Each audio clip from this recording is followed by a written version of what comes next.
let's talk a little bit more about what Lamothe-Abiet does for the yeast selection. So we work with the Vines and Wines Science Institute in Bordeaux, and we are producing our yeast or selecting our yeast through the breeding technique, which means basically we are breeding yeast until they have the genetic characteristics that we want. So this says there is some criteria that we have as a reference in our Excellency yeast, which are the ones that we have available in North America. So this yeast has a shock-like phase and a strong implantation. This is mostly related to the gene SSU1R, that is actually meaning that our yeast have a strong resistance to sulfur. So even if you put a lot of sulfur on your grapes, our yeast will easily implant themselves and start to colonize the environment and ferment. So it's important to have a short-like phase and strong implantation, not only for the sulfur resistance, but also to make sure we don't have any microbial spoilage. The second point is that our yeast, Excellency yeast, are selected to resist to difficult conditions, such as high alcohol. So our white and rosé yeast will resist to 15% alcohol. Our red yeast will resist to 16% alcohol, but also they resist to a wide range of temperature, low turbidity or high turbidity actually works too, and they don't require a lot of nutrients. Then they have a good stress management. That's also a criteria that we look at. We don't want the yeast to stress, so we want to make sure the yeast can handle the stress very well. So it goes with resisting to difficult conditions, and it goes also to producing a low molecule that are related to stress, so low VA, low H2S. Another thing is that our Excellency yeast are POF negative, which means that they don't have the gene POF, which is the gene of phenolic off aromas. So they have low or actually none production of volatile phenols associated with the bread taint. So our yeast don't have this ability to produce it. The last example here is about a gene that regulates the assimilation of nitrogen. So some of our yeast, for example, the Excellency TXL that Leah will present to you later, doesn't have the gene URE2, which is a gene that regulates the assimilation of nitrogen. So the fact to not have the gene URE2 means that the yeast can assimilate amino acids and ammonium ions together without any problem. So we have an optimization of the nutrition and an optimization of the amino acids, which means optimization of aromatic production too. Okay, so these are basically the basic parameter for us as a yeast selection. So all of them, all the yeast we're going to talk about have all these criteria already. So now Leah is going to focus more on the texture and the aromatic perception of this yeast. What about the yeast metabolism? It can look pretty complicated, but we can resume it pretty easily, beginning with the nutrition, so with the sugar and amino acids. We did 2 weeks ago a webinar about nutrition, so I really encourage you to watch it on our YouTube channel. And through the fermentation, we have the production of different compounds, beginning with the aromas, with the aroma, so with the monoterpene and thiol for the primary aroma, and the esters for the fermentary one. Then the production of compounds participating to the mouthfeel, the ethanol and the glycerol, and the off aromas that depends on the environment and on the capacity of your yeast to resist to difficult conditions, as said Glantine before. And coming back with the aromas, the ester participate to more than 50% of the total wine aromatic compounds, even for reds. So knowing that, have a good selection of your yeast with a high capacity to produce esters look pretty important. So the esters, we have two paths for its production, the sugar one and amino acid one, and that will produce two types of esters. but both depend on the acetylesterase activity, and this activity is possible just with the yeasts. So again, a good selection of your yeasts to optimize your ester production look really important. That's why Lamothe-Abiet selected the STR for fruity esters. This is an Excellency yeast adapted to difficult conditions: alcohol tolerance, low turbidity, low temperature. Those two last conditions will enhance your production of esters, and then a low production of volatile acidity and H2S. Here, the organoleptic profile will be a strong expression of fermentation esters, stone fruit, floral, tropical fruits, and also terpenes notes. So you will really have a complex mouth, mineral and fresh. It's definitely adapted to high yield or neutral grapes due to its high capacity to produce aromas. Terpenic varieties such as Riesling and also Chardonnay or Rosé. Now we will speak about the second big group of aromas, the thiols, that are present in the must and in the skin, and thanks to the yeast enzymatic activity again, they release the thiols. This activity is a carbon sulfate liase, and as you can see, not all the, with the graph, not all the yeast has the same capacity of releasing the thiols. We compare our Excellency FTH with other commercial yeast. So as you can see, this is has a really high capacity of high enzymatic activity. And the optimal temperature will be 64 to 68 Fahrenheit to promote thiol expression. And then there is this image I really like with the balloon trapped in the net, and you need to cut the chain to let them fly. So with the thiol, it will be the same. It could be a good tool to add some enzyme in your must in order to express and enhance the thiol expression. Lamothe-Abiet created the enzyme thiols, which is an enzymatic product that increases the thiolic expression. And then another tool can be to add some precursor in your must of thiols. And here we propose the optithiols, which is a nutrient, an organic nitrogen rich in sulfur amino acid, such as glutathione. So adding more precursor will really enhance your thiol expression. So I will begin, I will present you two different yeasts for thiolic expression, the FTH and TXL, with different profile. The Excellency FTH for fruity thiol is an excellent yeast, so adapted to difficult conditions, alcohol tolerance, low turbidity, and low temperature, with a low production of volatile acidity and H2S.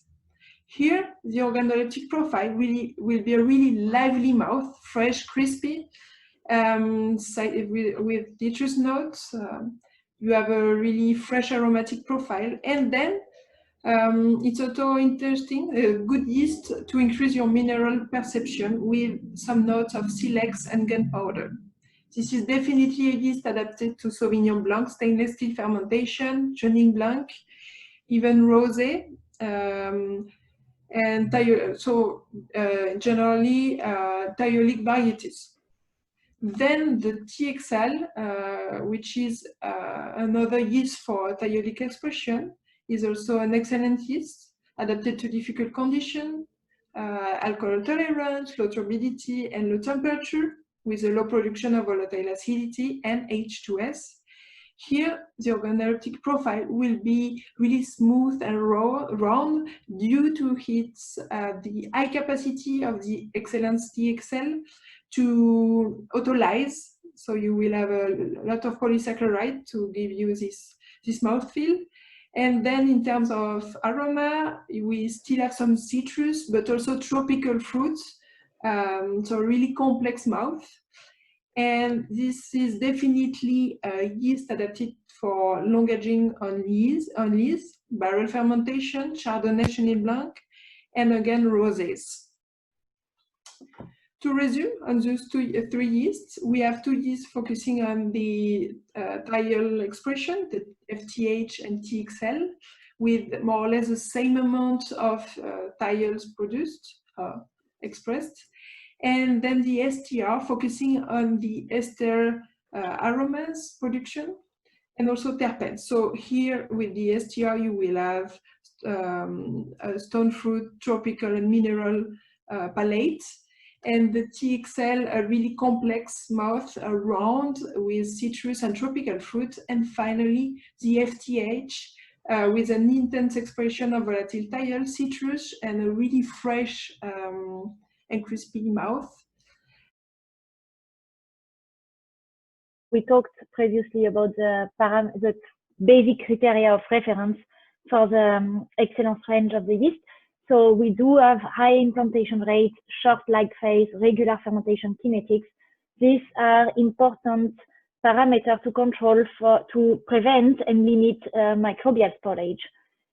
Then the yeast I'm going to talk about are adapted to high alcohol content. So we are good up to 16% alcohol. If we are looking at higher alcohol content, we would have to work with more nutrition to really help the yeast being more resistant. These yeasts are resisting to stress conditions, so they don't produce a lot of stress-related molecules, so low production of volatile acidity, low production of H2S. They are POF negative, we already talked about it. They do not have the gene to produce volatile phenols, so they don't produce any bread stains. And then they are, when we talk about red wine, we are focusing actually more on the texture, the structure, and the color intensity and stability. So we will talk about these points, but these two yeasts have a strong impact on color intensity and stability, which is in a positive way. And the last point that we are looking at is to make sure these yeasts are compatible with malolactic fermentation. So they are having a low production of inhibitory compounds, so they produce low sulfur, low amount of fatty acids, and they actually have the ability to absorb some of these fatty acids, so they act almost as a detoxifiant to prepare the environment for bacteria to be good there. So the first one is going to be the Excellence XR. So we call Excellence XR also Grand Rouge or Big Red. Excellence XR is our reference yeast in Bordeaux, but not only, it's actually becoming our reference yeast all around the world. In every country we are present. Excellence XR is really here to focus on the texture of the wine. So in terms of aromatic impact, it's pretty low. We are mostly pushing the expression of the grape potential, and it's really like expressing whatever your grape can give you. So we call it terroir expression, but basically can work with any type of grapes. It will give you what the grape potential has to be expressed. Then this yeast produces a high glycerol content and high manoprotein content. And these manoprotein are actually easily releasable. So, which means that Excellence XR is able to give you this big roundness, big volume wine, with also a strong impact on the color and the stabilization, as you can see in the picture here. So this picture is a trial that we did in 2019 on a Cabernet in Australia.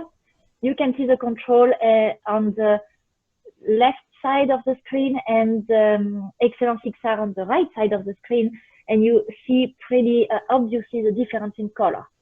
In case you don't see it, we also put the numbers.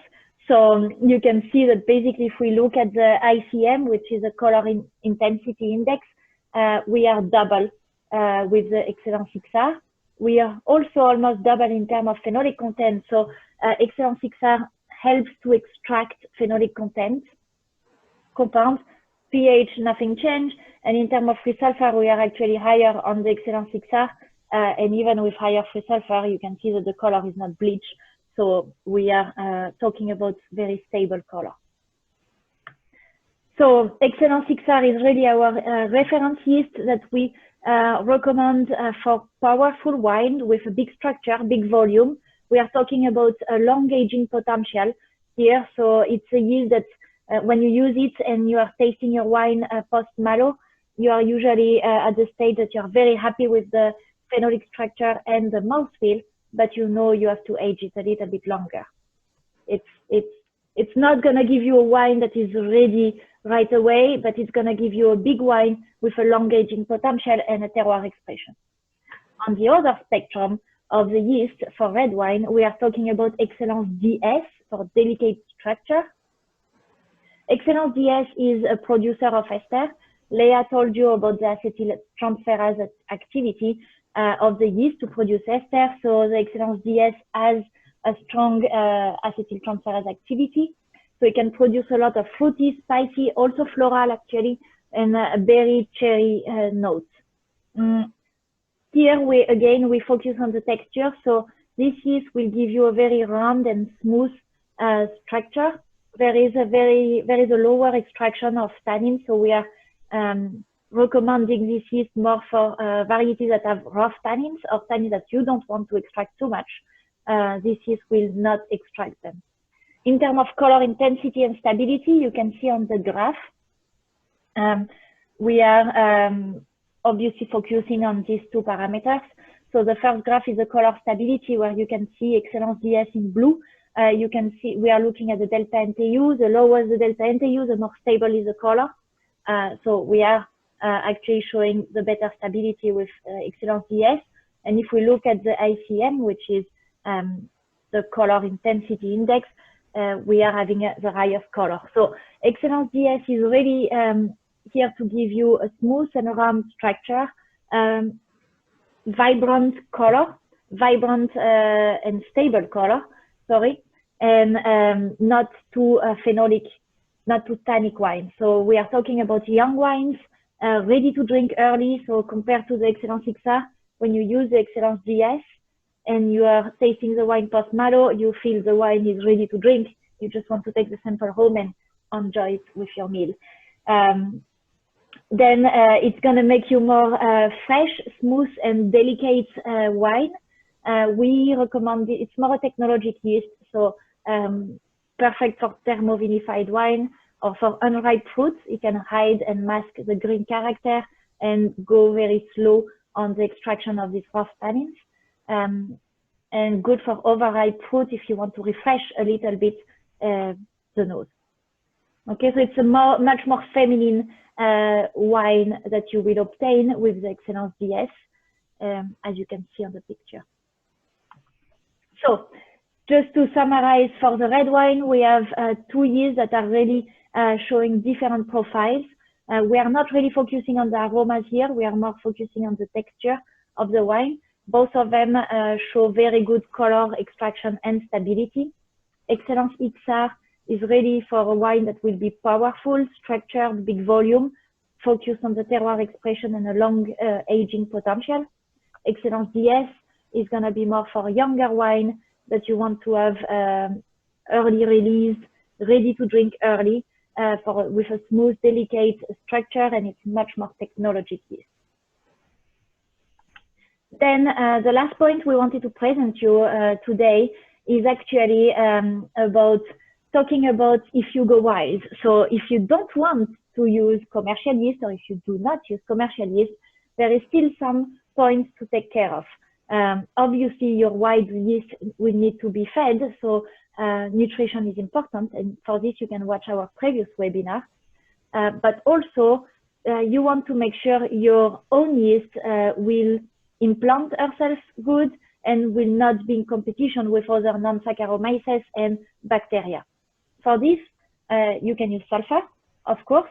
You can use lysozyme to help controlling bacteria, but you can also have a much more natural approach, which is using a bioprotective approach. So Lamothe-Abiet developed Excellence Bio Nature, which is a pure Mechnicovia pulcherrima, which is a non-Saccharomyces that actually Bio Nature has no fermentation capacities. So it's really a yeast you are going to powder, you are going to sprinkle directly on your grapes. It will, as soon as possible, and it will just dominate the environment, colonize the environment without fermenting, but by inhibiting the other non-cyclic bacteria. This inhibition effect is made by the production of pulcherimine. That basically that's what the yeast does. Produce pulcherimine, inhibit the development of the others, dominating this mast environment until your own Saccharomyces takes on. At this point, Mechnicovia pulcherima, or bio nature, will die, and Saccharomyces will take over and do the fermentation in a clean way. So very easy, you sprinkle it on grapes. You don't have to use sulfur if you use bio nature. If you want more information on this product, I'm happy to talk about it during the Q&A, but also we made many webinars on it, so you can watch them at on our YouTube channel or on our website.